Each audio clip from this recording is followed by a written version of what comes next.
Hello, welcome to another informative episode of Housing Development.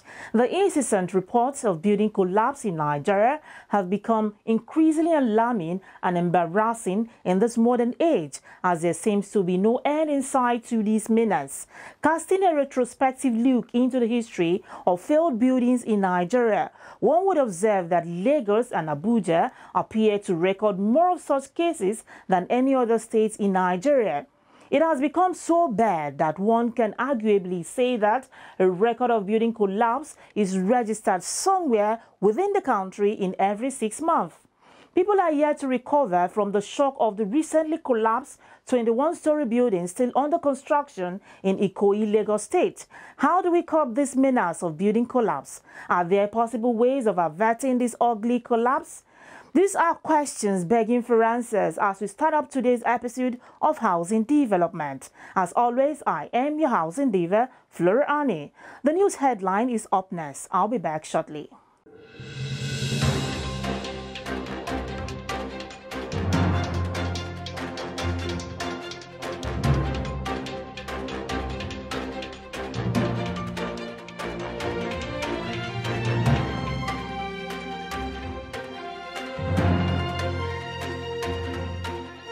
Lagos State government has sealed at least 67 commercial and residential buildings as well as structures in Alimosho local government area of the state over contraventions of planning laws.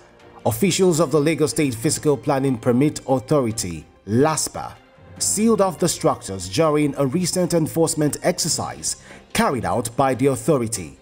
According to the general manager, LASPA, Mr. Kehinde Oshinaike, the affected buildings were sealed for offences bordering on non-compliance to building regulations and conversion of residential buildings into commercial use without necessary authorization.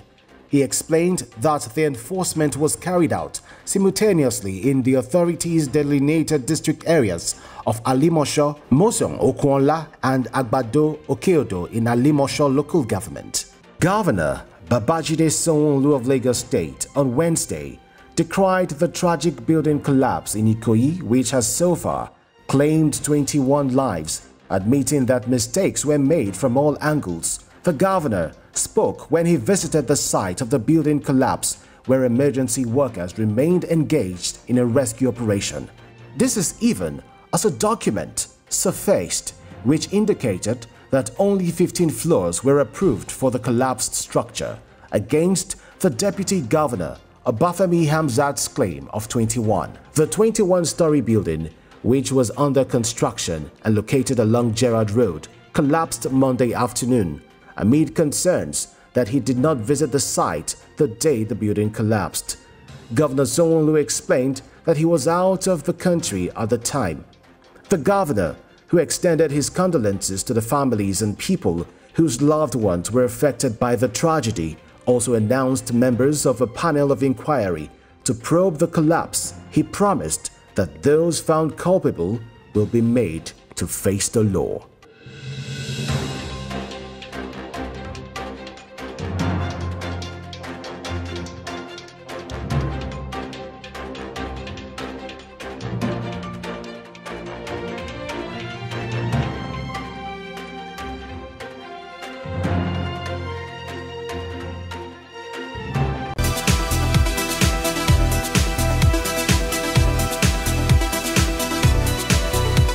For more housing, finance, and construction news, do well to visit www.africanhousingnews.com. Over the last 10 years, the incidence of building collapse in Nigeria has become so alarming and does not show any sign of abating. Each collapse carries along with it tremendous effects that cannot be easily forgotten. This include loss of human lives, economic wastage in terms of loss of properties, jobs, incomes, loss of trust, dignity, and exasperation of crisis among the stakeholders, and environmental disaster. But experiencing negative trends in the Nigerian building industries, while other parts of the world are experiencing total improvement, brings to the fore the need to come out boldly and confront this ugly situation. In seeking for a solution, Housing Development Crew interviewed some stakeholders. Now let's start with the president of Koren, Engineer Ali Rabiu. A 21-story building is not a bungalow. It's not a one-story building. It's a building that, you know, even after completion, is expected to host over 210 lives, assuming there are 10 lives, you know, in each floor. In fact, more than 10, so about 400 lives. So one would have expected that such a project should have been taken for what it is, a mega project, a humongous project which should attract, you know, the participation of experienced and appropriate professionals, engineers, perhaps architects, builders, and so on. So this is the expectation for anybody, whether you are a businessman or you are a professional architect or engineer, to want to do that type of development. You must put the appropriate professionals in place. A 21-story building is a huge project that must involve all manners and categories of professionals. One of the mandates of COREN in our act is to ensure that wherever engineering is being practiced, that it is done in accordance with specifications and global best standards. So, like I said, there are buildings that we can visit as engineering monitors. There are those that are not within our purview, the small bungalows and the one-story buildings. And so on. But once it has two suspended floors, it becomes an engineering matter. And so we can go there. We have established engineering regulation monitoring teams across the states.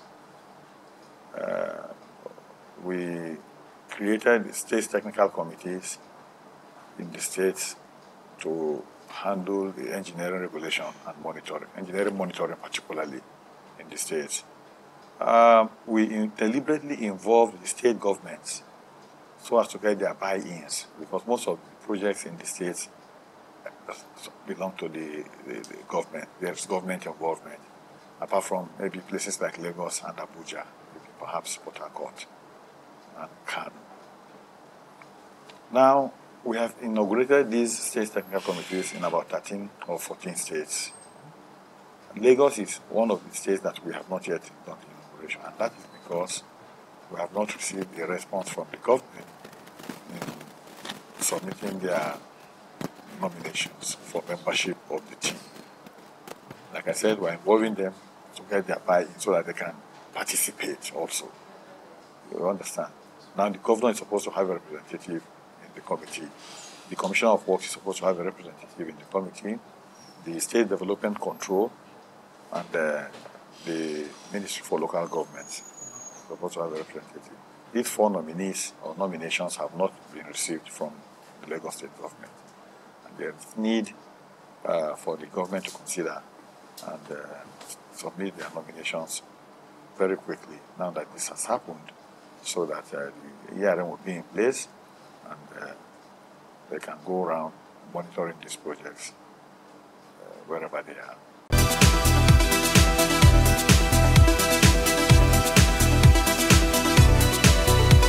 Engineer Ali Rabiu there, the president of COREN. Now Engineer Babagana Muhammad, the president, Nigerian Society of Engineers, also lent his voice to this issue. It is saddening, it's quite unfortunate that this is happening to Nigeria in this particular time. It's a slap on Nigeria and Nigerians. It's a slap on professionalism, and it's a slap on engineering. And this cannot be condoned. It's not acceptable by every standard. To us as a society, it is not acceptable to us by every standard. And we will participate in digging out the culprits, and appropriate sanctions must be applied. You see architects doing engineering work. You see builders doing engineering work. We are not complaining. But we kept telling everybody that If you're not an engineer, you can never be an engineer. That is one thing that everybody must understand. We have our languages. It's only those of us who are engineers speak our language and understand our language. You may work in our environment for 100 years. You are not an engineer. You are not an engineer. What has happened is very, very sad. But for me, it's a challenge. But for me, it's also an opportunity.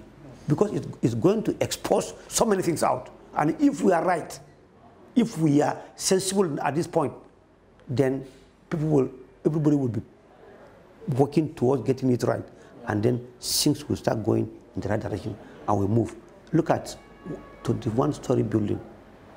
Look at the effect on the economy. At this period when we are inviting investors, we are looking for foreign capital to flow into our country. This colossal calamity is coming to us at this time, at this particular period. The timing is very wrong. It's very wrong because apart from, you cannot even quantify the cost of life lost. You cannot quantify it. Now coming down to economy. What you see destroyed or material destroyed damages, this is fiscal. The non-fiscal, people outside are having against us, that cannot also be quantified. People who wanted to come in this period, make arrangements to come, because of this thing, many people will draw back. Because if people come, they must sleep in houses. If they felt the houses they are sleeping are not secured, the regulatory agencies' reputations and prestige are at stake. The society's reputations and our prestige are at stake. So many issues are at stake. And investors cross-check all these facts before they come into business. I'm Debbie Erb. I work for OPIC in the United States and keep watching the Affordable Housing Development Program. When the quality of a structure falls below the required standards, structural failures are inevitable. Speaking on the issue of building collapse, Engineer Emeka Eze, Chairman Board of Trustees, Nigerian Society of Engineers, has this to say. Government activities are regulated by law, and each government has what is called Development Control Office set up by law with responsibilities. And when I, as a structural engineer, an architect designs, allocate space and all that, and then comes a structural engineer to put up the framework so that it stands. When we finish, we submit it to the development control.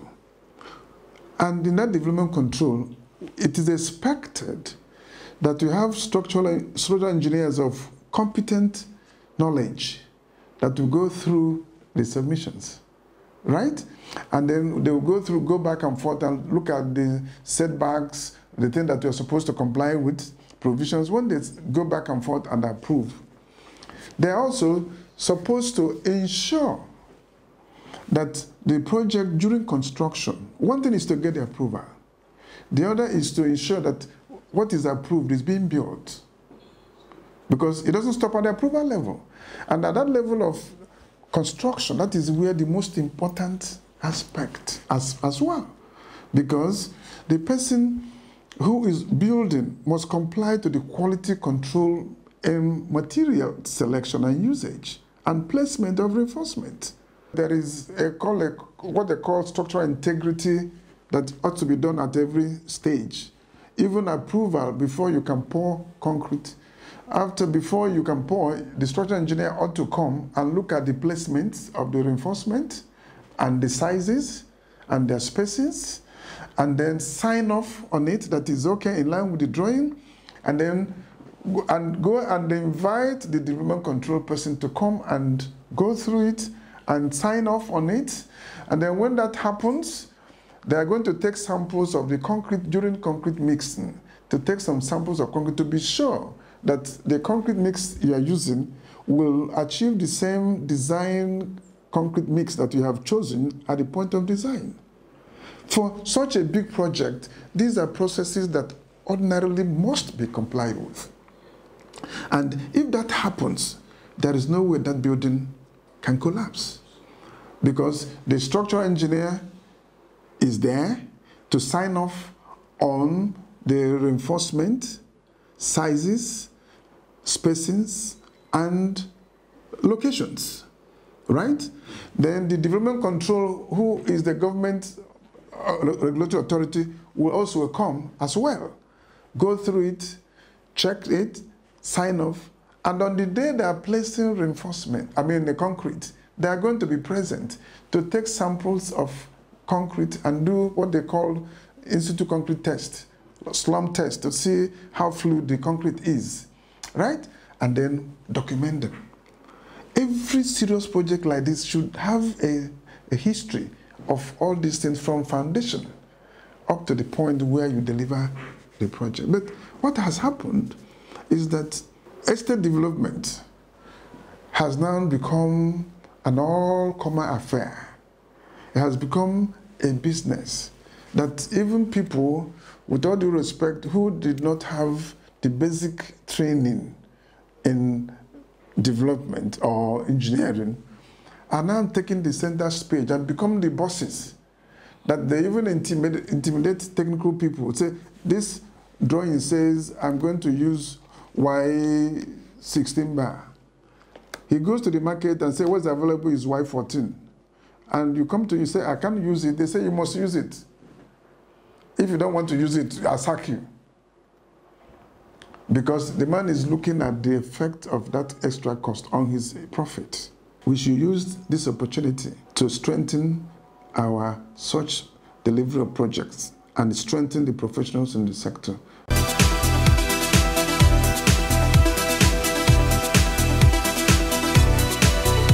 Engineer Emeka Eze, the Chairman, Board of Trustees, Nigerian Society of Engineers. He said professional supervision at various levels of construction process is very important. Let's go for a short break. I'll be back. My name is Robert Hornsby with American Home Builders of West Africa. Keep watching Housing Development Program. Welcome back. Every structural system is designed to meet some needs and be safe to avoid loss of life, property, and damage to the environment. In a normal setup, failures are not expected within the projected lifespan of structures. Now let's get to the street to see Nigerians' reaction on the spate of building collapse in the country with the recent collapse in Lagos State.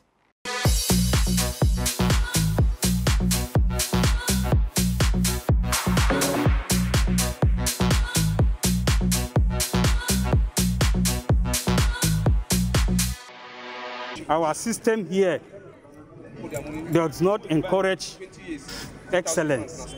They don't supervise our system, our laws. People don't care. They do their things on their own. Nobody to supervise, yes. The architect professionally or whoever professionally doesn't do their job because nobody is checkmating them. And even when it happens, nobody is held responsible for that. So it's a big problem for our country. If the Lagos State government had done what is right, it has been happening. That's not the first time.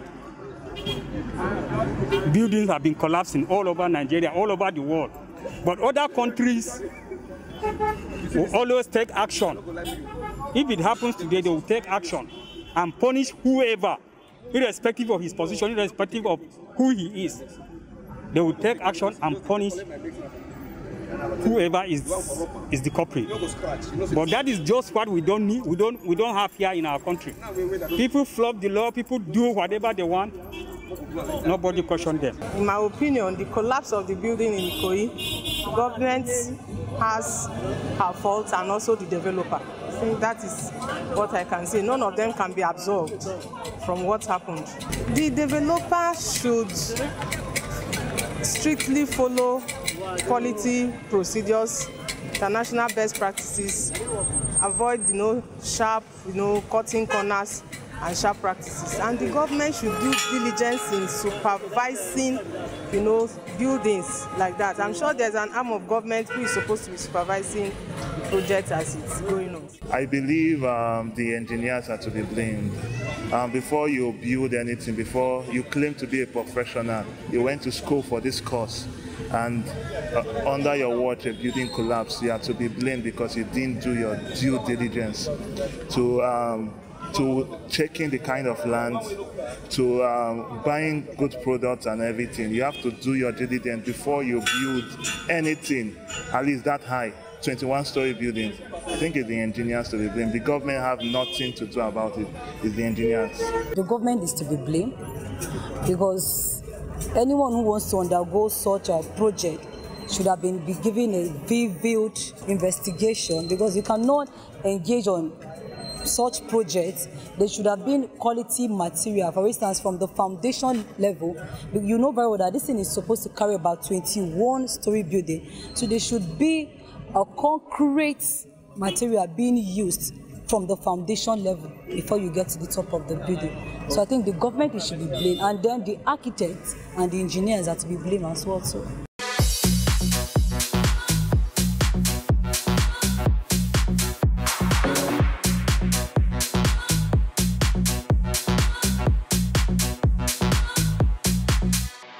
Voices on the street there. Several factors have been fingered as the causes of building collapse in Nigeria, chiefly the use of substandard building materials, the deployment of unsafe but cost-cutting techniques in housing construction, and the lack of professional supervision at various levels of the construction process. Let's do the right thing to avoid loss of lives and properties.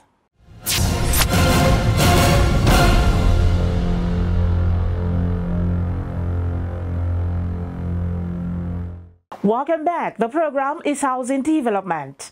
The Nigerian Institute of Town Planners had its 52nd annual general meeting in the city of Port Harcourt. Now let's have a look. The Nigerian Institute of Town Planners held her 52nd National Conference and Annual General Meeting recently at the Garden City of Port Harcourt, Rivers State. The theme of the conference is Planning Human Settlement in Nigeria, Resilience and Sustainability, which was geared towards addressing some of the challenges in Nigerian settlements and cities with a view to advancing professional commitment for the benefits of all Nigerians. The national president of NITP, Olutoyin Ayinde, said there's a need to build our human settlements to be resilient and sustainable, adding that the best way to manage limited resources is to plan it, and there's no alternative to planning. There is an urgent need to focus on the management of these limited nature's endowments around us, so that others may come and benefit from their use. The best way to manage a limited resource is to plan it, which makes planning compelling, and physical planning for that matter.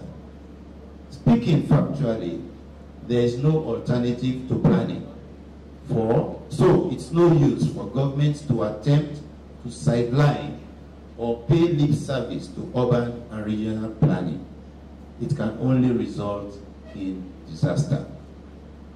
We therefore use this forum to call the attention of governments at the federal, state, and local levels to understand the need to embrace the global best practices of the sequence of planning preceding development. The first National Vice President of NITP FCT chapter, Nathaniel Atebije, said with planning, crises in the city are minimized as it helps the public have an organized, safe, and economically viable environment. It is beneficial to the people of whom I'm thinking, that is the general public, that they have an organized environment that is healthy for them, that is safe for them, that is economically viable. You know, because with planning, sicknesses, diseases are minimized.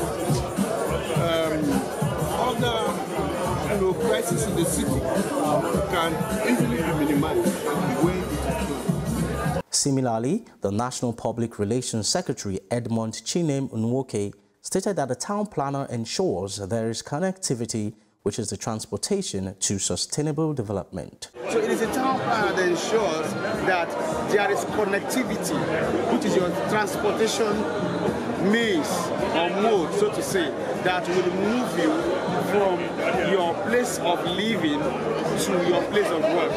So the town planner ensures that that connectivity, that flow is seamless.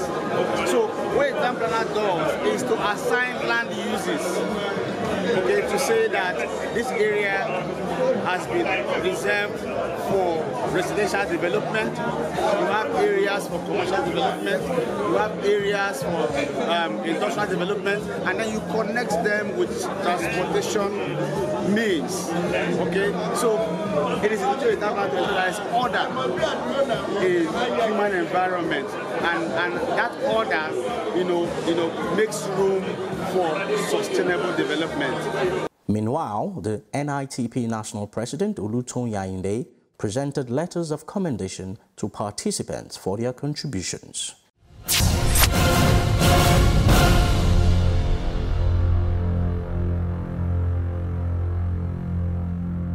In all we do, let's help to bring under control this embarrassing situation in the country and save the lives of our citizens. The state government, with the assistance of the federal government, should intensify efforts towards arresting the trend of incessant building collapse in the country.